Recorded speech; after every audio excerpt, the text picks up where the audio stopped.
Chapter 16. Patrice set 2 plates on the table, pieces of chicken, a mound of white rice with the butter yellowing it, the bright red tomato halves baked until they were just browned on top, and the little green peas. The chicken tasted crisp with breadcrumbs, tangy with mustard, sweet with meat. "Good," Bullet said. "Superb," Patrice corrected him. They ate without speaking for a few minutes. Then Bullet said, "You were a gorilla. I didn't know they had gorillas back then." "Oh, the American education," Patrice cried dramatically without breaking the rhythm of his knife and fork. It was one of his favorite themes, how much Bullet hadn't learned. "You have such ignorance. I wasn't even alive then. How am I supposed to know?" "It is history. History and common sense. Perhaps you might not know history, but you should expect of yourself common sense. What does the Bible say? There is nothing new under the sun. So what? So you should know that guerrilla warfare is as old as man. It is the method of the weaker side against the stronger. The Israelites used it to take Canaan, small bands of fighters striking swiftly at a single objective, then withdrawing. Armies, Patrice theorized, are a modern development. Bullet thought about that. He said. "That won't hold. Alexander the Great used an army with elephants. I remember that." Patrice agreed with him. "And that Persian you told me about, with his 10,000 deathless soldiers." "The Anthonate. Yes. Well, you are correct. So tell me, my friend, why are you no longer running?" "I am running." "You are so precise. Let me rephrase it. Will you tell me why you are no longer running in the school races?" "It doesn't matter. It is a change, and I think it does matter to you because you do it well. To me also, because I like to think of you doing excellently well, and to read about you in the paper, which they send me free in the mail." "The coach wanted me to train one of the other runners," Bullet explained. "I told him I wouldn't. He threw me off the team, that's all," Bullet said. "I'm still running." "Do you mind this?" "Not really." Bullet ate steadily. "Curious," Patrice said. "Why didn't you want to work with this other boy? You wouldn't fear the competition, that I know. Did you think you weren't an adequate trainer?" "I never thought about that side of it. No, the guy is colored is all. I probably could show him some stuff." Patrice looked across the table at him, surprised. "Colored?" Bullet shrugged. He guessed they'd just never talked about colors, he and Patrice. The question never came up between them, and why should it? "I don't mix with them, that's all." Patrice's face, his eyes especially, looked amused. "What's so funny about that?" Bullet demanded. Patrice bent his face to study his plate, hiding his expression. He cut the last of his chicken off the bone, but did not lift his fork. "Your coach, what did he say to that?" "Just what you'd expect about the team and winning." "Ah, he wouldn't know how little you think of those." "Nope," Bullet agreed, getting back to his food. He was looking forward to his second helpings. Patrice's shoulders were shaking. "What's so damn funny?" "I am, myself, colored, as you call it." Patrice looked up, laughing. "That's not funny." Sometimes Patrice's sense of humor irked him. "That's not what I meant. But I am, well, in part, in an eighth part, no. An octaron. Is that what is the phrase for it? A nigger in my woodpile?" Bullet got up and walked out of the room. He strode across the dirt yard and jumped the fence. Angry, so angry he couldn't contain it all in his body. Patrice, colored. He stopped at the loblolly and slammed his fist into it.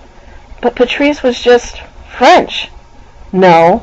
Stupid, blind. He turned around and looked back at the little house. He liked Patrice. He didn't know what to do. He didn't even, he recognized with helpless fury, know what he wanted to do. Bullet walked back over the fence and across the yard. He stood in the doorway, not entering the room. Patrice had gotten up to serve himself a couple of pieces of chicken, a wing and a thigh, with some rice and tomato. He turned around at the sound of the screen door slamming into place. "I assumed you knew." "How could I know?" "As everyone else does." At least he wasn't laughing now. He seemed to have figured out that it was serious, and he looked solemn and sad. "But by my features, my hair, my pigmentation." "Pigmentation?" Bullet demanded. "Skin color. I thought you were just tan. You know that." "No, I don't know that. I am tan, too, as well." "You lied to me." "No, my friend, I didn't do that." Bullet left the room, the house. He got as far as the 14-footer where he sat down. He leaned his back against the curved wooden side. "Oh, Patrice." He leaned his elbows on his knees and locked his fingers behind his neck. Night fell over his shoulders. He stared into the impenetrable earth, calling himself names. When he looked up, he saw the little house, painted bright white and set back from the water in the fashion of watermen's houses. The square, uncurtained window shone yellow. He saw Patrice sitting at the table, not eating. He knew Patrice. He'd worked with him, eaten with him. He respected him. Well, he did. He liked him. It wasn't as if he even liked that many people. His mother, underneath it all, yes. Tommy he used to, and Patrice. About himself, Bullitt knew that he could make his choices and pay the price. But this time, he guessed it was what Patrice had called his heart. Whatever it was rising up against him, refusing to compromise this time, not willing to lie. Yeah, but what, stupid? You didn't know. There's a lot you don't know. A lot I do, too. Okay, I'll give you that, but a lot to learn. I've been looking at things wrong. Find out. Yeah, but... Barrett got up and went back inside again. He sat down in his chair at the table, his fists in his lap. Patrice's face was almost comical in its seriousness. I'm sorry. If I had ever considered it, I would have thought. Perhaps, although perhaps not. I don't understand, Bullitt mumbled. My mother's grandmother from Martinique was a mulatto, half black, half white. It was all written down in the records of the province. It was no secret. There was no shame. It was not my Negro blood which marked me as a child, but illegitimacy. I knew my mother's name, but she had emigrated after my birth, and her family wanted nothing to do with me. I was shamed to them. I knew all this. The French have a passion for records. This is why I was given to the childless couple in another village. The shame came from my birth, not my blood. What does illegitimate matter? Bullitt demanded. Patrice shrugged. There it did. Every people has its own prejudices. When the Germans came, then my blood mattered. Had they looked, the records were all there, and to be sent to a camp, I could not have withstood that, I think. Had I thought about it, about you, I would not have thought you felt like that. You see? I would not have thought you were like that. Barrett looked at the man. What would you have thought I was like? Patrice's face creased into a smile, but not from laughter. That is easy, because it struck me even when I first met you and you were still a boy. You were even then like some few men I had known. 2 men, both dead. Strong and hard. In your spirit. Pitiless and ruthless. That too. Alone. They were men of bronze. I thought when I first met you that it was curious to meet such a man when he was a boy, in a different time of history, do you know? You captured my imagination to see how you would grow, because Patrice understood him. I never intended to cause you pain, Patrice said. I know. It's not, Bullitt said. I know that, he said. They sat for a long time, silent. Finally Patrice said, I don't have a dessert ready, but I can offer you seconds.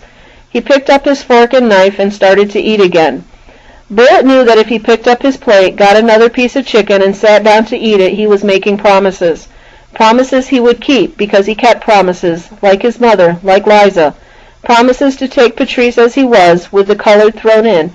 But the colored had been thrown in long before he knew. The colored had always been thrown in, only Bullitt didn't even know that until now. Patrice was what Patrice was.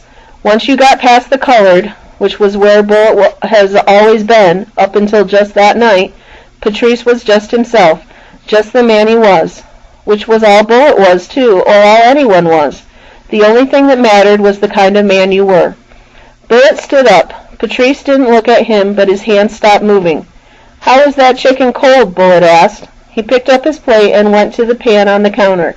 It is as good cold as it is hot, I promise you, Patrice said. He turned around in his chair to watch Bullitt. That's okay by me, then, Bullitt told him, because it was pretty good hot.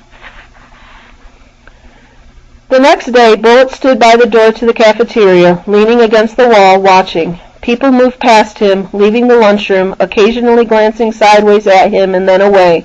He waited. When Tammer came by, Bullitt called to him, Ship! Tammer halted, wary. His friends moved on a little ways, standing by. Yeah, he said. Do you want to do some work?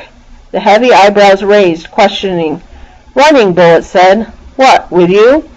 Bullitt nodded. Tammer dismissed his friends with a glance, and they moved off into the throng. He studied Bullet, who studied him right back. "What is it? You miss the glory?" "No," Bullet told him. "Don't you have any sense of humor?" Tammer demanded. "Yes," Bullet told him. Tammer chuckled. "You could have fooled me, Whitey." Bullet didn't say anything. "What did the coach say?" Tammer asked. They stood 4 feet apart, and the crowd gave them room.